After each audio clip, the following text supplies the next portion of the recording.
qu'on ne se substitue pas, bien sûr, au rôle des médecins. Mais quand on parle de la fécondité, la stérilité, la contraception, le MIGV, etc., il y a énormément de questions qui sont en rapport l'un avec les autres. De la générosité, des talents et du cœur. C'est la sauce du jour sur studioqualita.com. Nous allons aujourd'hui parler de l'Institut POUA. Nous l'avons déjà fait à cette antenne, mais nous allons faire le point après cette année Corona qui a perturbé beaucoup et les relations de couple et les relations familiales. On va faire le point avec Benjamin David qui s'occupe de la branche francophone de cette association. Rav Benjamin David, bonjour, bienvenue. Bonjour. On est ravis de vous retrouver. Alors d'abord quelques chiffres pour nous donner un peu l'ampleur de ce que vous faites. Alors aujourd'hui, vous avez une douzaine de rabbins qui travaillent en permanence chez vous, 60 femmes qui s'occupent de la surveillance rabbinique, des psychologues qui travaillent pour soutenir, on va dire, les couples. Et puis surtout, cette dernière année, ça a été vraiment quelque chose d'assez impressionnant. 97 000 coups de fil, 4 600 nouveaux couples qui sont venus pour ouvrir des dossiers et régler des problèmes, 19 000 questions posées à propos du corona. C'est carrément incroyable. Ah oui, ça a été une année spéciale. D'abord, il a fallu se réorganiser tout de suite avec les confinements, donc travailler de la maison, donc mettre en place un standard téléphonique qui donne une possibilité de travailler de la maison et de se brancher directement sur les ordinateurs de l'Institut POUA, encore une fois de la maison, etc. Ça, c'est le côté technique. Voilà, le côté technique. Mais le côté technique a eu des influences, bien sûr, pas seulement sur nous, sur toute la population, puisqu'on était tous confinés. Il y a eu des milliers et des milliers de coups de téléphone sur des questions, je dirais, qui n'ont pas été posées à des rabbins depuis... peut-être depuis la Deuxième Guerre mondiale, des trucs, des situations impensables où des gens sont bloqués, ils peuvent pas aller voir le médecin, donc qu'est-ce qu'ils font? Ils peuvent pas aller au mikvé, qu'est-ce qu'ils font? J'ai par exemple un rabbin d'Équateur qui me téléphone en me disant, voilà, ils ont fixé qu'on peut sortir une fois par semaine entre telle et telle heure, et chaque personne a reçu vraiment le jour et les heures voilà. Et ma femme peut sortir uniquement le mardi entre midi et 2 heures. Donc c'est très compliqué d'aller au mikvé. Voilà, comment elle va au mikvé? Et puis, est-ce qu'on ouvre les mikvés? Bichlal, il y a eu des milliers de questions de femmes qui se sont posées la question, est-ce que c'est dangereux? Quelles sont les conditions sanitaires, etc. Donc, nous, on a mis une cellule de crise. On s'est mis en contact directement avec le ministère de la Santé et le ministère des Cultes en Israël. Ils ont nommé une femme qui était responsable de toute l'organisation sanitaire des mikvés, une docteure qui est aussi femme qui connaît très très bien toutes les halachot, etc. Et ensemble, on a tout mis un genre de protocole et on a vérifié, on a téléphoné à chaque mikvé les uns après les autres pour vérifier vraiment que tout était mis en place, etc., etc. Parce que ça a mis du temps, bien sûr, pour tous, de comprendre l'ampleur, le danger. Et puis aussi, il y avait des fake news, bien sûr. Bien sûr, ça c'est sûr. Voilà, donc combien on peut mourir, combien on peut, etc., etc. Donc, c'est énormément de questions qui ont eu un rapport. Et puis, par exemple, comme je vous ai dit, des cas qui n'ont jamais été posés pratiquement depuis des centaines d'années, où un couple doit se marier dans une semaine et tout d'un coup, ils annoncent le confinement dans 2 jours. Donc, marions-nous aujourd'hui ou demain, voilà, dans un jardin juste à côté de la maison.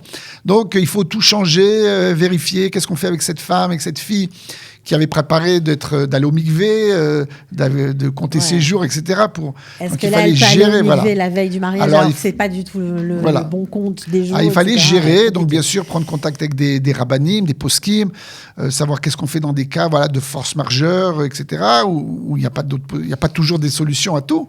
Mais il fallait gérer donc des situations très spéciales où des hommes sont malades du Covid, donc ils sont terrés à la maison, ils peuvent pas sortir, leur femme est en train d'accoucher, et puis tout d'un coup, il y a la Brit Mila, et lui, il se retrouve donc confiné, enfermé dans son appartement, et il voit la Brit Mila en Zoom, et donc, est-ce qu'il peut faire les brachot? Est-ce qu'il peut, voilà, et comment on fait ces genres, des questions insolites. Ouais. Donc, vous avez eu beaucoup de questions comme ça, pareil, à gérer, donc ça aussi, c'était nouveau. C'était quelque chose de nouveau. Pareil, alors, souvent, on a des questions, par exemple, voilà, quand il y a une période de vacances, il y a souvent des femmes qui nous téléphonent, qui nous disent, voilà, je devrais être indisposée juste au moment où on doit partir en vacances, est-ce qu'il y a une possibilité d'utiliser certaines pilules, etc., etc. Et bien sûr, on les dirige vers des médecins, mais on leur explique ce qui est possible de faire. Mais là, à cause des confinements, il y a eu énormément aussi de questions là-dessus. pour pouvoir repousser les périodes de règles, etc., de pouvoir changer les choses, pour pouvoir, après le confinement, éviter de sortir de chez soi le plus possible, etc. Énormément de questions. Et puis il y a eu cette stupeur des femmes. Est-ce qu'on peut tomber enceinte? Est-ce que c'est pas dangereux pour le bébé? Est-ce qu'il va pas avoir des malformations? Est-ce qu'on peut faire des traitements de fécondité au départ? Se vacciner et ne pas risquer d'être c'est sûr que le vacciner. Il y a beaucoup alors de c'est choses. sûr que la vaccination était l'apothéose. Ouais. Des milliers et des milliers de coups de téléphone. Et nous-mêmes, bien sûr, comme tout le monde, on n'avait pas de recul. Mais donc on était obligé d'écouter ce que disaient les médecins, avec beaucoup de critiques, pour pas avaler les choses telles quelles, vérifier que les choses ont été vérifiées, bien qu'on... Il y a énormément de choses qui n'ont pas été vérifiées. Bien sûr, il y avait aussi toutes les fake news à gérer. Et puis, énormément de questions par rapport à la stérilité. Est-ce que le vaccin va rentrer les hommes stériles, les enfants stériles? Il y a énormément de rabbins et d'autres personnes qui ont parlé qui avaient un complot qui voulait que... Il y a des rabbins aussi qui n'ont pas aidé. Hein. Ah oui, qui n'ont pas aidé dans le sens où il y avait un complot international pour stériliser la population, etc. Je ne sais pas pourquoi ils ont dit des choses pareilles, mais il y a personnes qui y croient. Il y en a qui y croient encore maintenant. Hein. Il y a des études qui sont en train de sortir, justement. Il y a des études qui sont en train de sortir. Alors, bien sûr, ceux qui y croient pas, donc de toutes les manières, même s'il y a des études qui sont sortir, ils vont dire que ça a été acheté, fabriqué. Donc, de toutes les manières, on n'en sortira pas. Mais ceux qui veulent bien croire que pas tous les médecins sont des truands, et pas tous les médecins sont des gens méchants, alors il y a des études qui sont en train de sortir. Il y a une étude israélienne qui a été faite à l'hôpital Tel HaShomer, où ils ont pris de vérifier la fécondité des hommes avant de recevoir le vaccin. Après le premier vaccin, après le deuxième vaccin, il y a eu des études qui ont été faites pareilles dans d'autres pays dans le monde. Et maintenant, les chiffres, les études sont en train de sortir où il n'y a aucune influence, aucune incidence sur la stérilité des hommes. Voilà. Pareil, ça, c'est important de le dire. Vraiment. Ouais, ça, c'est déjà et pour très les important. femmes aussi. Alors, pour les femmes aussi, il y a eu énormément de femmes donc, en Israël qui ont été vaccinées. Ces femmes, maintenant, une partie devaient faire de toutes les manières des fécondations in vitro, par exemple. Donc, elles ont peut-être fait 1 ou 2 fécondations in vitro avant le Covid. Il y a eu toute une période où tout a été arrêté. Elles ont été vaccinées. Puis, maintenant, il y a une deuxième période où elles reprennent les traitements et on peut faire des comparaisons. Combien il y avait d'ovocytes avant la vaccination, après, la quantité, la qualité, la quantité des embryons qui se développent, etc. Et pour l'instant, tous les chiffres montrent qu'il n'y a aucune incidence sur cette vaccination. Mais oui, il y a eu quelque chose d'intéressant. Et je ne sais pas si dans le monde, on en parle tellement, parce que je pense qu'en Israël, on en parle plus, parce que justement, à cause de toutes les questions qui sont en rapport avec le mikvé, avec la nida, etc., il y a énormément de femmes qui nous ont dit que suite à la vaccination, elles avaient un genre de dérèglement. Dérèglement hormonal. Je ne sais pas si c'est hormonal, mais elles avaient tout d'un coup des saignements, alors qu'elles ne devaient pas du tout être réglées maintenant. Ça a avancé, ça a reculé, ça a été beaucoup plus long, ça a mis un certain temps à se remettre en place, etc. Donc là, il y a eu... ça, c'est clair que pourquoi, pour nous, encore une fois, il faut des études statistiques, mais on a eu énormément de coups de téléphone là-dessus. Alors, les gens parlaient de fausses couches, etc. On n'a eu pratiquement aucune... on n'a pas vu de hausse de fausses couches, bien qu'encore une fois, ceux qui y croient, ils vont sortir des papiers. Mais malheureusement, des fausses couches, il y en a chaque année et tout le temps. Mais il n'y en a pas eu une hausse spécialement due à la... Voilà. Donc ça, c'est déjà bien d'avoir fait le point. Alors, je rappelle que votre mission de base, c'est d'accompagner les couples qui ont des problèmes de procréation. Ça veut dire qu'ils ont du mal à devenir parents, tout simplement. Vous faites beaucoup aussi de génétique, vous renseignez les gens qui veulent, on va dire, prendre des moyens contraceptifs, et avec l'aide de médecins, mais aussi avec l'aide de rabbins. Vous faites le rapprochement entre la halakha et la médecine, c'est ça votre spécificité? Alors, je précise tout le temps, à chaque fois que je parle devant des publics, etc., qu'on ne se substitue pas, bien sûr, au rôle des médecins. Les médecins ont leur rôle. Simplement, on a pas une confrontation, je dirais, on a une rencontre entre le monde de la halakha et le monde de la médecine, principalement sur ces sujets-là. Bien sûr, dans tout le monde dans tout ce qu'il y a dans l'univers, il y a un rapport avec la Torah. Mais quand on parle de médecine, et un de rapports qui sont en rapport avec donc la fécondité, la stérilité, la contraception, le mikvé, etc., il y a énormément de questions qui sont en rapport l'un avec les autres. C'est pour ça que l'Institut Poire s'est spécialisé là-dedans. D'abord pour faire des recherches, on a sorti des livres.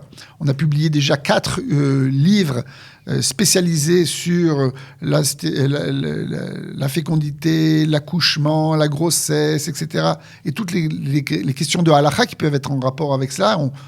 Sans arrêt, on essaie de publier... En plusieurs langues, parfois. Ah oui, bien sûr. Les livres ne sont pas sortis en plusieurs langues, mais les questions sont en plusieurs langues, bien sûr. Ouais. On a des questions du monde entier. On vient d'ouvrir, justement, pendant ce Covid, on a eu 2 jeunes rabbins très sympathiques qui sont venus du Mexique et qui sont restés 1 an et demi en formation à l'Institut Poix. Et ils sont repartis au Mexique. Ils ont ouvert maintenant une branche mexicaine, pas simplement pour le Mexique, mais pour toute l'Amérique du Sud, en espagnol. Pour pouvoir répondre à ces questions-là et adapter les choses par rapport à leur vie qui sont sur place, qui est tout à fait différente de la vie de la médecine israélienne ou française, etc. Bon, alors, ce qui a été aussi extraordinaire pendant cette année, c'est que vous avez, alors ça c'est une première, effectué un séminaire de consultation en Zoom où était présent le couple qui avait des problèmes de fécondité, le médecin en charge peut-être de leur dossier ou en tout cas spécialiste dans le domaine qui pouvait les intéresser, et le rabbin. Et ça ne s'était jamais fait. Alors, en tout cas comme ça. Alors, à cause du Covid, les gens ne pouvaient pas sortir de chez eux, les rendez-vous étaient annulés, etc., etc. Donc, on s'est mis en contact avec l'hôpital Hadassah de Jérusalem et on a proposé une semaine de consultation par Zoom. Et donc, on a fait une genre de pub et on a eu 400 personnes, 400 couples qui nous ont téléphoné en nous disant, voilà, on veut... Et alors, on a dû répertorier, selon les dossiers, quel était le médecin qui serait le plus spécialisé dans leur domaine. Parce que bien sûr, qui est votre force. Alors évidemment, vous n'êtes pas médecin, mais vous êtes on va dire en contact avec tout ce qui se fait au niveau de la fécondité. Donc, et ça peut même être aussi parfois des jeunes qui sont atteints de cancer, qui doivent congeler ou du sperme ou des ovocytes. Et donc, vous connaissez exactement les spécialistes en fonction de chaque domaine et vous faites gagner beaucoup, beaucoup de temps aux gens. Voilà, parce que dans la gynécologie, c'est aujourd'hui un domaine qui est très, très vaste, qui va de la gynécologie infantile jusqu'à la ménopause, qui passe par la fécondité, la contraception, les échographies. Et de nos jours, il y a des sous-spécialités d'urogynécologie, énorme. Et là, les gens, quand ils vont je me rappelle des plaques comme ça à Paris sur les murs des immeubles. Là, il y a écrit gynécologue, obstétrique, spécialité en gynécologie, contraception. Il y a tout écrit. Mais on ne peut pas être spécialiste de tout. Non, c'est pas Alors, possible. de nos jours, il y a énormément de sous-spécialités. Et nous, l'Institut Poix, le but, entre autres, c'est de faire un suivi. Parce qu'on va dans des congrès médicaux, on écoute les nouvelles spécialités ou les nouvelles études qui sont présentées. Et donc, on sait que tel médecin, il se spécialise dans tel et tel domaine, etc. Donc, lorsque quelqu'un nous téléphone, on lui dit, tu sais, c'est vrai que tu habites maintenant à Naharia. Hier, j'ai eu un couple qui ont fait leur alia, qui habite à Naharia. Ok, c'est génial. Mais à Naharia, il n'y a pas toutes les spécialités au point de vue médical. Donc, il faut leur trouver un médecin qui réponde à leurs problèmes, à leurs questions, et les envoyer selon aussi la coupe patronyme, etc. etc. Oui, il y a beaucoup de choses à gérer aussi des côtés, je dirais bureaucratifs, administratifs, etc. Bon, alors vous avez fait aussi pendant cette année de nouvelles activités. Vous avez créé de nouvelles branches entre guillemets, si on peut dire comme ça. Vous avez compris que la prise en charge des problèmes de fécondité nécessite aussi parfois une prise en charge psychologique très importante parce que les femmes, qui sont confrontées à ce genre de problème, remettre en cause leur couple, remettre en cause leur rapport aussi à la vie.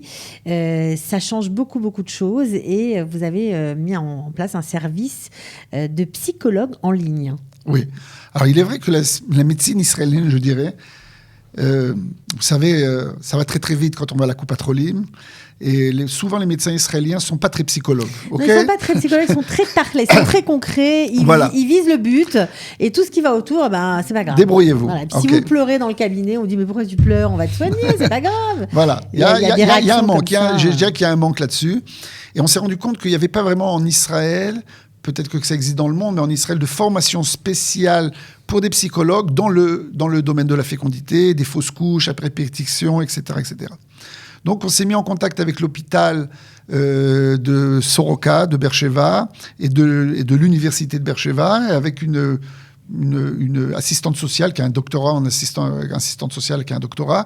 On a créé une formation pour des psychologues qui sont diplômés, qui ont déjà de l'expérience, et on leur a rajouté une formation qui est médicale, et ilchatique, et psychologique, sur tous les domaines de personnes qui ont des problèmes pour avoir des enfants, des fausses couches, des bébés, des morts-nés, etc., etc. Comment gérer, accompagner les gens, comment etc. faire le deuil, etc. Voilà. C'est parfois très compliqué. Et puis parfois, les femmes n'ont pas envie de parler à leurs proches. Elles préfèrent parler à des gens qu'elles ne connaissent pas, tout simplement. C'est ça. On est dans un domaine où les gens, parfois, ont honte de leur situation, alors qu'ils n'ont pas à avoir honte, mais c'est des choses qui sont intimes. Et puis, et ça remet en compte, d'une certaine manière, la féminité ou la masculinité.